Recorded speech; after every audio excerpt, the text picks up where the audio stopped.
Hello friends, welcome to Radha's recipe. இன்றைக்கி நம்ம பார்க்க போகிறது ஒரு ஸ்பெஷல் சாம்பார் தான் பார்க்க போகிறோம். இதில் என்ன ஸ்பெஷல்னு கேட்டிங்கன்னா, பருப்பு வேக வைக்காமையே நம்ம சாம்பார் எப்படி டேஸ்ட்டாக ஒரு இட்லி தோசைக்கு செய்கிறது அப்படிங்கிறது நம்ம பார்க்கலாம்.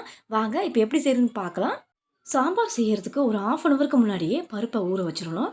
நான் வந்து துவரம் பருப்பு எடுத்திருக்கேன். துவரம் பருப்பு ஒரு 100 கிராம் அளவுக்கு எடுத்து ஒரு 1/2 அன் ஹவருக்கு முன்னாடி ஊற வச்சு எடுத்துட்டேன். நல்லாவே இது ஊறியிருக்கு. இப்போ இதை வந்து நம்ம வேக வைக்க போகிறது கிடையாது. நல்லா ஒரு மிக்ஸி ஜாரில் சேர்த்து நல்லா தண்ணி சேர்த்து நைஸாக அரைச்சி எடுத்துக்க போகிறேன். இந்த மாதிரி நைஸாக அரைச்சி எடுத்து ஒரு பவுலில் நம்ம மாற்றிக்கலாம். இந்த பவுலில் கொஞ்சம் தாராளமாக தண்ணி சேர்த்து இந்த பருப்பை நல்லா கரைச்சி எடுத்துக்கோங்க. இந்த அளவுக்கு நல்லாவே கரைச்சி எடுத்து வச்சுக்கலாம். இப்போ இது இருக்கட்டும். நம்ம சாம்பார் தாளிக்க ஆரம்பிச்சிருவோம். கடாயில் 2 ஸ்பூன் சமையல் எண்ணெய் நல்லா சூடானதும் 1/2 ஸ்பூன் கடுகு உளுந்து, இது கூடவே ஒரு 1/4 ஸ்பூன் அளவுக்கு வெந்தயம், காரத்துக்காக பச்சை மிளகாய், ஒரு 150 கிராம் அளவுக்கு சின்ன வெங்காயம். நீங்கள் வந்து கட் பண்ண வேண்டாம், அப்படியே சேர்த்துக்கலாம். ஃப்ரெஷ் கருவேப்பிலையாக ஒரு இனுக்கு சேர்த்து இந்த வெங்காயம் கண்ணாடி பதம் வர்ற அளவுக்கு நம்ம நல்லா வதக்கி எடுத்துக்கலாம்.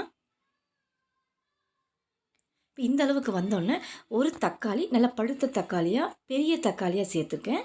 நல்லா வேகிறதுக்காக கொஞ்சமாக உப்பு சேர்த்து இந்த தக்காளி நல்லா குழைவாக வதக்கி எடுத்துக்கலாம். இந்த அளவுக்கு நல்லா வதங்கின உடனே இல்லை மசாலாஸ்லாம் ஆட் பண்ணிக்கலாம். 1/4 ஸ்பூன் மஞ்சள், குழம்பு மிளகாய் பொடி தான் எடுத்திருக்கேன். 2 ஸ்பூன் அளவுக்கு சேர்த்துக்கிறேன்.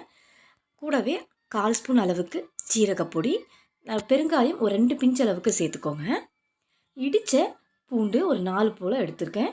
இது எல்லாத்தையும் நல்லா ஒரு முறை மிக்ஸ் பண்ணிவிட்டு கொஞ்சம் தாராளமாக தண்ணி சேர்த்து முதல்ல இதை கொதிக்க விட்டு எடுத்துக்கலாம். இந்த மசாலாலாம் பச்சை வாடை இல்லாமல் நல்லா கொதித்து வந்துடட்டும். கொஞ்சம் தாராளமாகவே தண்ணி சேர்த்து இதை நல்லா கொதிக்க விட்டு எடுத்துக்கோங்க. இந்த சாம்பார் செய்ய ரொம்ப நேரம் டைமே எடுத்துக்காது. நம்ம பருப்பை ஊற வைக்கிற டைம் மட்டும்தான். மற்றபடி 10 நிமிஷத்தில் இந்த சாம்பார் ரெடி ஆகிடும். இப்போ நல்லா கொதித்து வந்திருக்கு. நம்ம கரைச்சி வச்சுருக்கோம் பார்த்திங்களா, அந்த பருப்பை இதில் வந்து இப்போ சேர்க்க போகிறோம். சிம்மில் வச்சுருங்க அடுப்பு தீயை. பருப்பில் கலந்த தண்ணி மட்டுமே போதாது, இன்னும் கொஞ்சம் தாராளமாகவே தண்ணி சேர்த்து இந்த சாம்பாரை கொதிக்க விட்டுக்கணும். மொத்தமாகவே ஒரு 3 கப் அளவுக்கு தண்ணி சேர்த்து இந்த அளவுக்கு இருக்கணும் சாம்பாரோட கன்சிஸ்டன்சி. இப்போ இந்த சாம்பாருக்கு தேவையான உப்பு சேர்த்துக்கிறேன். நம்ம துவரம் பருப்பை ஊற வச்சு அரைச்சி சேர்த்ததுனால பச்சை வாசனையாக இருக்கும் இந்த பருப்பு. நம்ம இதை வந்து இப்போ கொதிக்க விட்டுக்க போகிறோம். ஒரு 5 நிமிஷம் நல்லா மூடி விட்டு கொதிக்க விட்டு பார்க்கலாம்.